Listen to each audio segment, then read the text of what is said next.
Assalamualaikum warahmatullahi wabarakatuh. Selamat malam sahabat Amazon 9 dimanapun kalian berada. Semoga malam hari ini kita masih diberikan sebuah kesehatan dan diberkahkan rezeki yang kita dapatkan.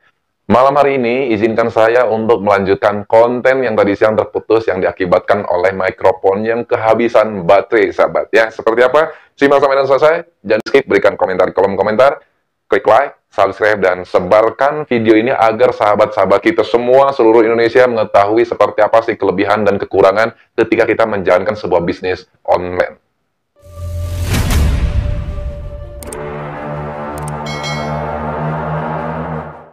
Oke sahabat, kita langsung saja ke materi berikutnya, kelebihan ketika kita memutuskan untuk melakukan usaha online. Ya, online-nya apapun itu, providernya apapun itu, mau Lazada, mau Shopee, mau Tokped, mau Bukalapak, ataupun sejenisnya, itu terpulang kalian. Di mana hati kalian nyamannya, gitu loh. Apakah ke Shopee, apakah ke Lazada, ataupun yang lainnya, itu terpulang kepada kalian. Yang pertama kelebihannya adalah kita ketika memutuskan untuk usaha online tidak harus menyiapkan biaya ataupun uang untuk sewa ruko, ataupun sewa kios, ataupun sewa tempat. Misal contoh di daerah gue, itu untuk sewa ruko saja kisaran antara 15 juta bahkan lebih dalam per tahun. Ya, kalau kita mau sewa ruko ataupun tidak melakukan usaha online. Tapi kalau misalkan usaha online, itu semua tidak perlu. Ya, bisa kalian alokasikan uang yang 15 sampai 20 jutaan lah ya untuk per tahun itu bisa kalian alokasikan untuk pembayaran ataupun pembelanjaan barang yang akan kalian jual. Itu kelebihannya ketika kalian memutuskan untuk berusaha melalui online shop. Kemudian yang kedua, kelebihannya adalah tidak ada yang namanya negosiasi dengan pembeli, sahabat.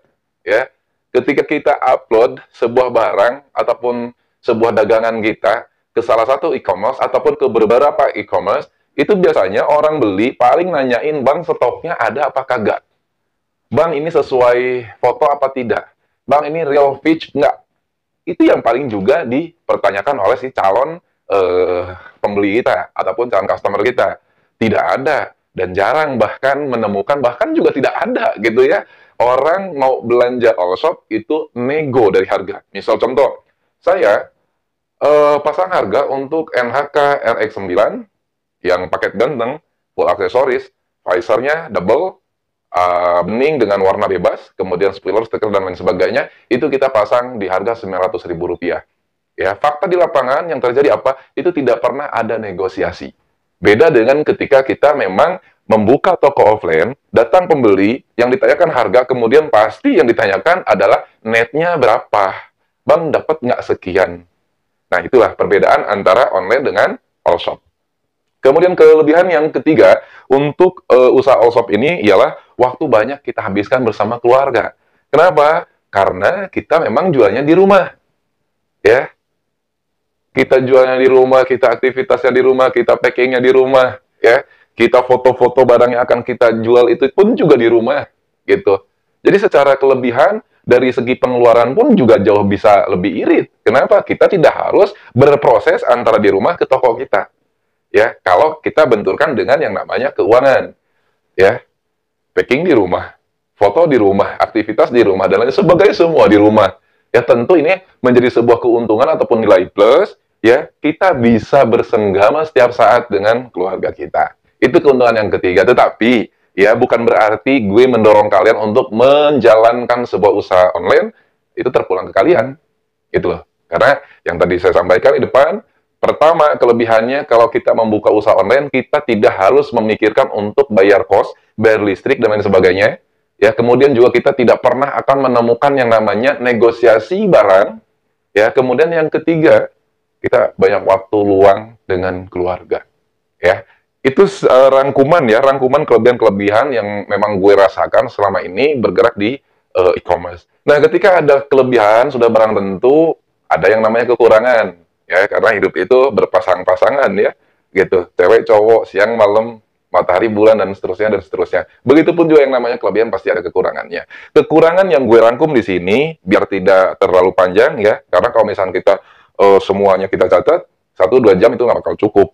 Gue rangkum menjadi 3 bagian. Yang pertama, kekurangan ketika kita berbisnis di e-commerce ataupun di all shop, gitu kan. Yang pertama, kebijakan providernya itu akan lebih condong kepada si pembeli dibanding kita seorang seller. Ya, pertanyaan kenapa? Gini teman-teman, pertama sih gue juga istilah sangat, apa ya, dongkol kali ya bahasanya. Pertama ini, kok Shopee ini selalu memihak kepada si customer, gitu loh. Padahal, apa yang dia pesan, kemudian kita kirimkan sesuai dengan pesanan, kemudian dia ajukan pengembalian, gitu loh. Kalau ditolak sih nggak jadi masalah, karena barang itu belum dibuka, toh. Ini udah dibuka, tapi diajukan pengembalian. Ini tidak jarang, sering kali, ya, gitu. Kok ini Shopee ini kagak bisa memfilter gitu loh, akun fake atau bukan. Kemudian, kekurangan yang kedua, uang itu tidak langsung bisa diterima oleh kita sebagai seller. Walaupun barang itu kita sudah kemas, kemudian kita serahkan ke si ekspedisi, kemudian sudah diterima juga oleh si customer, gitu kan. Nah, duitnya itu tidak langsung masuk ke rekening kita, melainkan yang tadi saya sampaikan di depan, duitnya itu akan ditampung oleh si provider, baik Shopee, Lazada, dan sebagainya. Gitu loh ya. Nah, kecuali, misal contoh, gue pesan ke si A, ya pesanan gue udah terima. Kemudian, gue klik tuh, kita konfirmasi pemesanan diterima. Pesanan diterima tuh di aplikasi Shopee itu ada. Gitu. Nah, itu secara otomatis, saldo ya ataupun barang yang kita jual, uangnya itu akan otomatis masuk ke saldo penjual. Dan itu bisa kita tarik. Gitu loh. Tapi tidak jarang banyak juga konsumen ataupun pembeli yang ketika pesannya buru-buru, ngeburu-buru maksudnya gitu ya, padahal kita memang jadwal pick up itu sudah apa namanya sudah ditentukan paling lambat itu jam 8 malam. Kenapa? Karena ketika ekspedisi lewat daripada jam 10 pengiriman itu nggak bisa diupdate pada pukul 13 siang. Mau nggak mau itu harus diikutkan update-nya ke pukul 20 malam. Ya, pengen buru-buru gitu ya, gitu. Tapi ketika memang barang itu sudah sampai di tangan dia, sesuai yang dipesan dia, ini kadang juga dia lupa kewajibannya. Dipikirnya ketika memang dia transfer untuk pembayaran ataupun COD bayar ke kurir, itu dipikirnya uangnya sudah langsung masuk ke saldo kita, gitu loh. Ya kalau pembelinya ya memang baru tahu dengan yang namanya e-commerce, ya all shop dan lain sebagainya, mungkin baru 1 kali 2 kali belanja di online, dan itu sangat memaklumi lah. Tetapi banyak juga orang yang sering kali belanja di online pun juga seperti yang tadi saya sampaikan. Dan ini bukan jarang, sering gitu loh. Malah hari ini itu ada beberapa kiriman, total kiriman semuanya itu 11.800.000 barang yang memang lagi dikirimkan. Gitu. Ada beberapa barang yang sudah sampai ke customer, padahal bukan jauh, satu daerah juga sama kita kan, itu 1 hari sampai. Sampai dengan detik ini tuh kagak dikonfirmasi, ya tidak diklik pesanan diterima. Tapi it's okay, karena memang ini adalah sebuah resiko yang harus kita pikul, yang harus kita terima gitu ya. Gitu. Karena kenapa? Ketika kita jualan ataupun memilih jualan di online, tentu yang kita jual pertama kalinya itu adalah bukan barang, bukan produk, tapi kita jual kepercayaan kita kepada si calon customer. Ya, ingat ya, saya ulangin lagi. Ketika kalian terjun ke dunia online, ya, yang pertama kali dijual itu bukanlah produk kita, melainkan sebuah kepercayaan kita yang dijaminkan ataupun yang dijual ke calon pembeli kita. Kenapa kok kayak begitu? Karena ya kalau kita terjun ke wholesale, kita tuh jualan gaib, jualan barang gaib gitu loh. Kagak ada barangnya secara fisik, cuman melihat dari tampilan fotonya saja, seperti itu. Beda dengan yang offline, bisa dilihat, bisa dipegang, bisa dicobain. Tapi kalau all shop, kita hanya mengandalkan kepercayaan customer kepada kita. Nah, tinggal bagaimana kita menyikapinya, ya. Nah, ini kembali lagi ke poin pertama, kadang banyak juga oknum seller yang merusak nama baik all shop, gitu loh, ya. Tapi dengan harapan juga ada yang namanya, ya kalau tadi saya bilang, hidup itu berpasangan, ada baik, ada buruk, gitu ya. Jadi tidak semua bisa disamakan. Ketika ada yang menjadi seorang oknum seller, yang baik-baiknya pun juga disamakan, nggak bisa kayak begitu. Gitu loh ya. Nah, itu yang kedua. Kemudian, yang ketiga, tadi sempat disinggung, uang itu bisa baru diterima ketika si customer mengkonfirmasi ataupun mengklik tombol pesanan diterima di aplikasi Shopee-nya.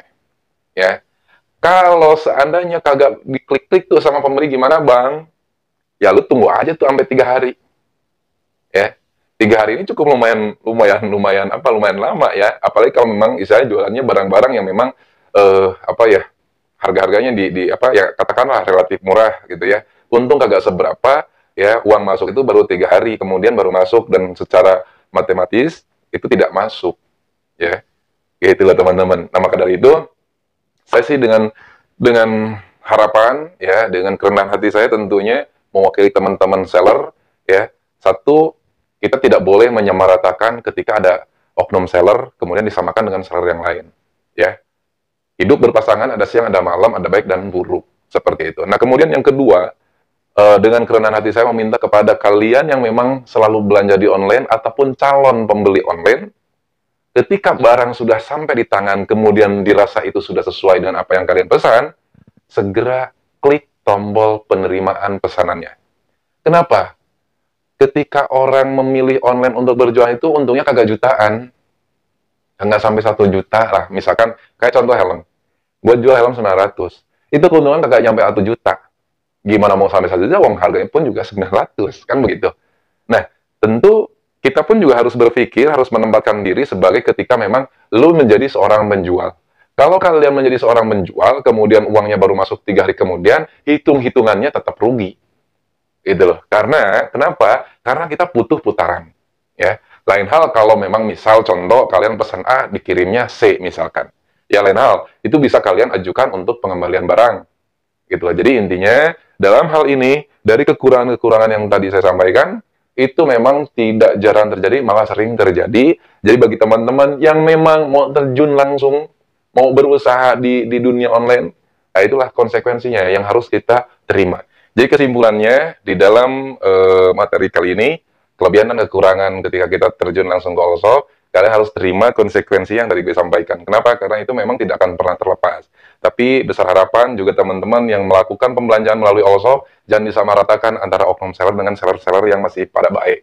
Gitu ya. Kenapa? Karena mereka akan bisa menjadi nggak baik ketika memang ketemu terus sama order-orderan yang memang fiktif, yang kurang ajar dan lain sebagainya. Nah kemudian yang kedua, gue dengan kerendahan hati yang tadi gue sampaikan di depan, ketika barang yang sudah kalian terima itu kemudian juga sesuai dengan apa yang kalian pesan, segera untuk lakukan konfirmasi penerimaan pesanannya. Agar supaya apa? Teman-teman seller di luar sana biar istilahnya terus bisa memutarkan modalnya seperti itu teman-teman. Karena untungnya mereka nggak nyampe jutaan gitu loh ya. Mungkin itu saja, kurang lebihnya gue mohon maaf, dan mudah-mudahan video ini bisa bermanfaat untuk kalian semua, khususnya untuk pribadi saya. Dan apabila memang kalian menyukai video ini, silahkan klik like, komen, share, dan nyalakan tombol loncengnya. Terima kasih, sampai ketemu di konten berikutnya.